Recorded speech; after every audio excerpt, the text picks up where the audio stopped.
Elemen buruh dari Dewan Pimpinan Wilayah Federasi Serikat Pekerja Metal Indonesia Provinsi Kalimantan Selatan (DPW FSPMI Kalsel) merilis sejumlah perusahaan yang diduga bermasalah dalam pembayaran tunjangan hari raya THR keagamaan Idul Fitri 1442 Hijriah kepada para buruhnya. Hal ini disampaikan Ketua FSPMI Kalimantan Selatan, Yuyun Indarto, bersama pengurus lainnya saat menggelar konferensi pers di sekretariatnya di Kabupaten Banjarmasin, Kalimantan Selatan. Yuyun mengungkapkan ada banyak perusahaan yang bermasalah terkait tunjangan hari raya di wilayahnya.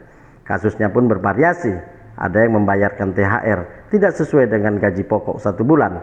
Kekurangan pun ditaksir mulai dari Rp900.000 hingga Rp1.500.000, ungkap Yuyun. Tidak hanya itu, ada juga diskriminasi pembayaran tunjangan hari raya pada buruh. Perusahaan hanya mau membayar THR secara penuh jika karyawannya menandatangani perjanjian kerja waktu tertentu PKWT. Adapun beberapa perusahaan tersebut adalah terbagi di beberapa sektor, yaitu 5 untuk sektor elektronik elektrik (OSPLN) dan 2 dari sektor perusahaan perkebunan. Menurut Yuyun, perusahaan yang bermasalah tersebut telah resmi diadukan pihaknya ke Dinas Tenaga Kerja Provinsi Kalimantan Selatan. DPW Kalimantan Selatan mengadakan konferensi pers mengenai laporan permasalahan pembayaran THR 2021 dari teman-teman PUK kita. Ada di 7 PUK sebenarnya, tapi ada di 3 perusahaan, yaitu di PT Paguntaka Cahaya Nusantara, di OSPLN, di PLN. Itu kita ada 5 PUK, ada unit Ragi Banjarmasin, ada unit Ayani Banjarmasin, unit Banjarbaru, unit Tanah Laut, dan di area Kapuas karena ditempatkan di sana. Itu terus unit Lambung Mangkurat di Banjarmasin juga. Itu kekurangan pembayaran THR tahun 2021 tidak sesuai dengan gaji atau upah yang selama ini mereka terima. Jadi kekurangannya itu ya hampir 1.900-an sampai 1.500.000-an lah kekurangannya dari upah itu. Itu yang di PT Paguntaka Cahaya Nusantara yang alamat kantornya di Kota Banjarbaru. Terus satu lagi di PT Gawi Makmur Kalimantan di Sungai Adongan, Kintap. Pekerja yang tidak menandatangani PKWT, pembayaran THR-nya tidak 1 bulan upah. Tapi sementara yang menandatangani PKWT itu 1 bulan full. Ini kan berarti ada diskriminasi antara kawan-kawan pekerja di situ. Karena mereka juga lebih daripada 1 tahun, tapi kok ada pembeda pembayarannya.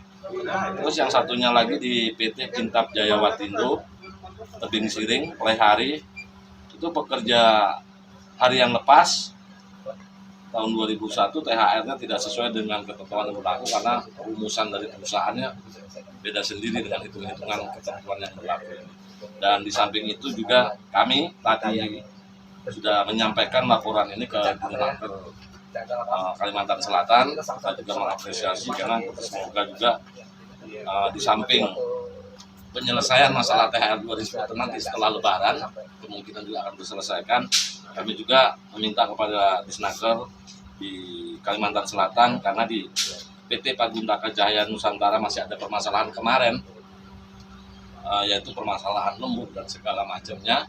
Job description, hubungan kerjanya juga belum jelas antara PT 1 dengan PT yang lainnya. Sebenarnya karyawan ini menjadi karyawan PT siapa? PT Paguntaka Cahaya Nusantara atau PT PLNT?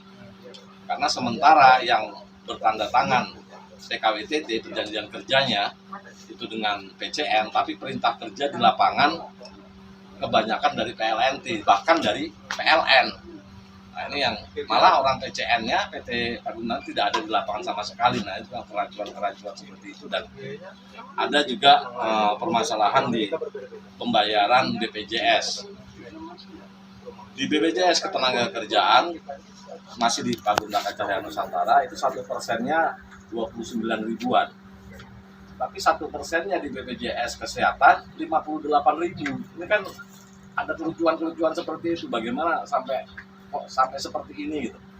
Dan itu nanti bisa ditindaklanjuti oleh Dinas Tenaga Kerja lah. Juga teman-teman di PT Gawi Makmur Kalimantan, selain THR ini juga permasalahan kemarin juga mereka ini karyawan koperasi atau karyawan GMK. Karena sampai selama ini juga katanya karyawan koperasi, tapi penggajiannya masih PT GMK.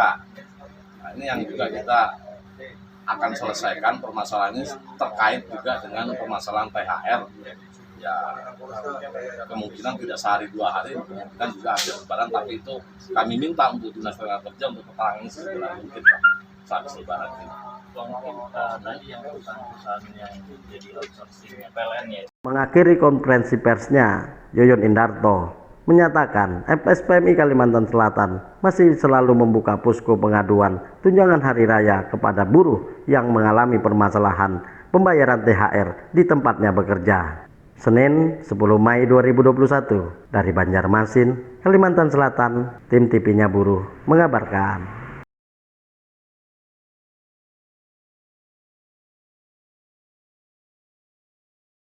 Demikian kabar buruh hari ini. Mohon like, subscribe, komen, dan share-nya ya teman-teman, agar suara buruh didengar seantero negeri ini. TV-nya Buruh, TV-nya kaum buruh.